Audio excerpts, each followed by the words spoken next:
The only rules tonight is that there are no rules. We've simply asked the candidates to be reasonable in the length of their answers. No chuckles there. That said, let's begin. The first question is actually a question that will go to all of you, but I'll start with Governor Romney. That's something I represent. Senator McCain, let me just give the question out I said I would ask everyone. So Governor Huckabee, if you can briefly. Congressman Paul, 61% of Americans think there's a recession already. A lot to get to on the economy. To begin with, let's go to Janet Hook of the LA Times. Governor Romney. Senator McCain. Governor Romney. Okay, I got a little work to do here. Let me help you with the facts here, Senator. First of all, my Lieutenant Governor. Huckabee, talk more about that. Jim Van de Hey from Politico. First question from the readers, Governor Romney's from. Our next question is from Janet Hook of the LA Times. This is for Senator McCain. Senator McCain. Governor Romney, what did you think of Senator McCain's response? And just to remind you, the original question was, do you side with Governor Schwarzenegger or with the Bush administration on this issue? Just so I'm clear, you said you side with the states. That means you side with Governor Schwarzenegger. To experiment with ideas in good government that might solve a lot of the problems that our country faces. Do you agree with Governor Schwarzenegger on this one? Yes, I think California should do what they want, and we all recognize that. But one thing that hasn't been emphasized here that should be emphasized when we're dealing with the environment and I promise you you're going to have another opportunity to do that. I promise you, coming up in like 2 minutes, or 2 questions. I just want to go right now to Janet Hook for a question to her Governor Huckabee.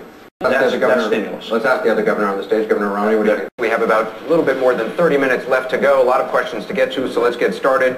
This first one to Governor Romney. Senator McCain, tough words. How is it that you're the expert on my position when my position has been very clear? I'll tell you. I'm the expert on this when you said I won't weigh in, I'm a governor. You couldn't weigh in because you were a governor back when we were having the fight over it. That's a separate point. The fact is that's a separate that I have fought for the Okay. The answer was no. And you're saying point blank you did not want to get out then. What did you mean by that statement? On the second issue that was raised. I want to give you an opportunity. It was raised many times. I've raised it many times is whether you have experience in the judgment of this country in the war against radical Islamic extremism. I've raised that many times. I want to give Senator McCain, and I will continue to raise it. I want to give Governor Romney the opportunity to respond to the other accusations. Let's just focus on this second one, which is the issue that Senator McCain raised, which was actually going to be my next question to you. Even the New York Times said it was wrong. Enough with this. They endorsed it. The Washington Post gave you 3 Pinocchios for it. It's simply wrong. I want to give, and the senator knows it. Senator McCain, final comment on this subject, and we have a lot more about Iraq that we're going to talk to the other candidates about as well. That was the critical time of the debate. It wasn't when he said what he said in December. I think my friend Governor Huckabee, sir, will attest the millions of dollars of attack ads and negative ads you leveled against him in Iowa, the millions of dollars of attack ads you attacked against me in New Hampshire and have ever since. A lot of it's your own money. You're free to do with what you want to. You can spend it all. I want to go with Jim Van de Hey with a question for, I believe, Congressman Paul. Congressman Paul, this comes from Jay Majumdar from Roswell, Georgia, and he wants to know if you agree with Senator McCain's statement that the United States might need to have U.S. troops in Iraq for as long as even 100 years. I don't even think they should have gone. So keeping them for 100 years, where's the money going to come from?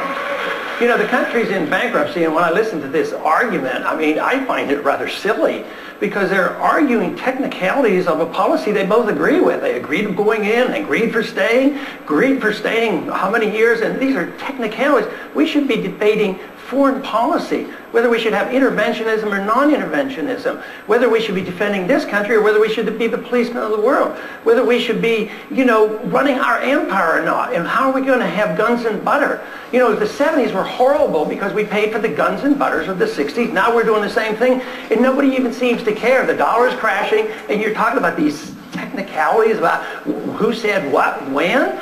I mean, in 1952, we Republicans were elected to stop the war in Korea. 1968, we were elected to stop the war in Vietnam. And tragically, we didn't stop it very fast. 30,000 more men died. So when I talk about these long-term stays, I think, how many men are you willing to let die for this? for something that has nothing to do with our national security. There were no Al-Qaeda there, had nothing to do with 9/11, and there was no threat to our national security. They never committed aggression. It's unconstitutional. It's an undeclared war. And we have these silly arguments going on about who said what when. I think it's time to debate foreign policy and why we don't follow the Constitution and only go to war with a declaration of war. Governor Huckabee, the idea of a 100-year involvement of the U.S., the idea of a 100-year involvement by the U.S. in Iraq. With all due respect, Congressman Paul, and I do think you're right, we don't want to be there for 100 years, but however long it takes to get out of there with victory and with honor. Also, for accuracy's sake, I just want to point out Senator McCain was talking about 100-year involvement in the same way that the U.S. being involved in South Korea, not at the current situation that it is. And now, Janet Hook, you have another question on foreign policy for Yes, Governor Huckabee. I have another one for you, Governor Let me Huckabee. address the quote that All right, attributed to me. if you could briefly, I'll wait. Thank you. It's a false argument. It's a false argument. Okay, Governor Huckabee, we're going to shower you with questions now, okay? Well, good. I'd like to be here tonight. Thank you. Here, Governor Romney, your thoughts on Vladimir Putin. Some questions about leadership now, Janet Hook. I want to start with Senator McCain. Governor Romney, I've got to let you in on this. Then I went on to become a governor. So question, we'll get to all of you, I promise. Let's turn that around. Even today, Rudy Giuliani endorsed John McCain and said that there would be no better commander-in-chief. What makes you more qualified than John McCain to run the military as commander-in-chief? You know, I'm sure that there are those who say, you know, to be the commander-in-chief, you have to serve in the military. And one of the two great regrets I have in life is I didn't serve in the military. I'd love to have. I'm going to ask you all for follow-ups on this, but Senator McCain, I just want to give you an opportunity to follow up on that. Is Governor Romney ready to be a military commander? I hope that some people will judge me by those that are supporting me. Congressman Paul, you only have about 4 minutes left, and this is a time restriction that all the campaigns put on us. We would be happy to have this debate go on all night long, but I know everyone has a lot ahead and a lot on their plate. So this is a question that will go to each of you. Each of you has about a minute to answer. We'll start with Governor Romney. Campaigns wanted this tight, so let's keep it tight. Senator McCain, Congressman Paul, Governor Huckabee. Gentlemen, good luck to you all. Thank you very much for attending this debate tonight.